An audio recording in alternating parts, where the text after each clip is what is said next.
for your favorite part of the show. Time for the Fash Pack.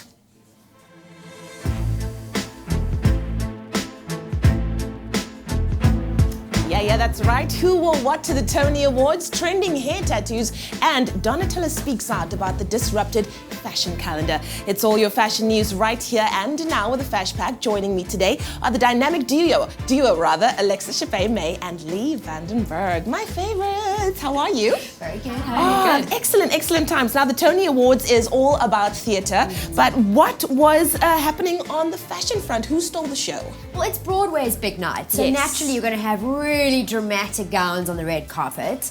But I loved this dress on Lupita.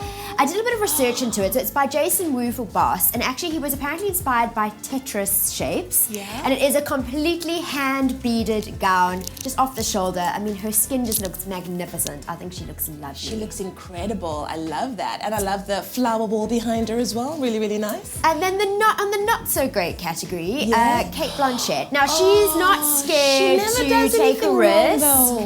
But this Louis Vuitton number, I think, was probably better on the runway. Yeah. It's a little bit liver hexy for me, I think. Oh, wow. Okay. A little bit like a Halloween outfit, not so great. Yeah. And then we've seen tons and tons of jumpsuits making their appearance on the red carpet. We saw Lady Gaga also wore an amazing white jumpsuit earlier this year.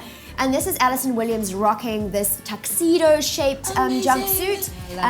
Had a little bit of a flap that went over the one leg. I think it's sophisticated. It's just something different. So gorgeous. Absolutely gorgeous. So this is the roundup of your best dress for the Tony Awards. Absolutely. But there's lots to see, so you should go check it out online. Absolutely. We will do this. Now, Lee, I've heard about something called hair tattoos. What on earth? Yes. Okay, it's a little bit of a subculture trend. All the emo kids have been doing it for a while. It's where you get an undercut and then you shave a pattern into that. So when you're wearing a ponytail, if you have your hair up in a mohawk, you can see this pattern. Yeah. The thing is, it's never really been too mainstream. Wow, there you can see, you can do some pretty intricate things there. It's kind of pretty, actually.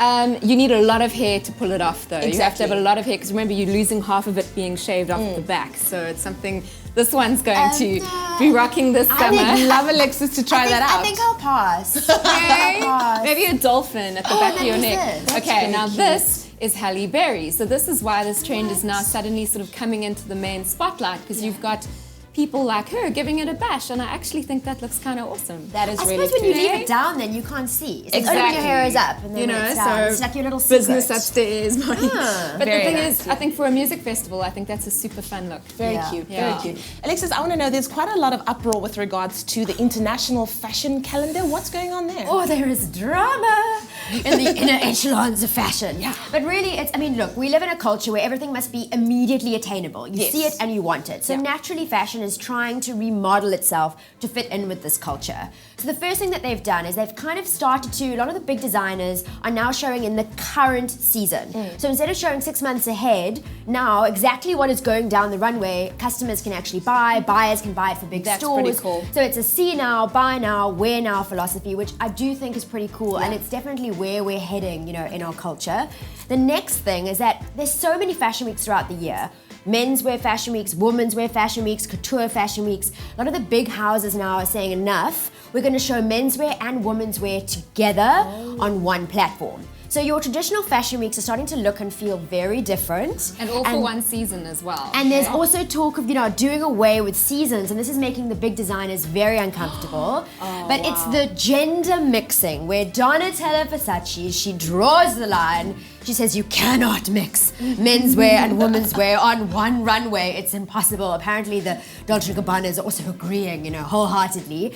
So there's a lot of drama going on, and I think it's going to be interesting to see how, what decision they come to. What are we going to do? Interesting stuff. Well, we always keep you updated on what's happening in the world of fashion and entertainment with the Fash Pack. Thank you, ladies. And if you are looking for something to do for Father's Day, then we got you hooked up.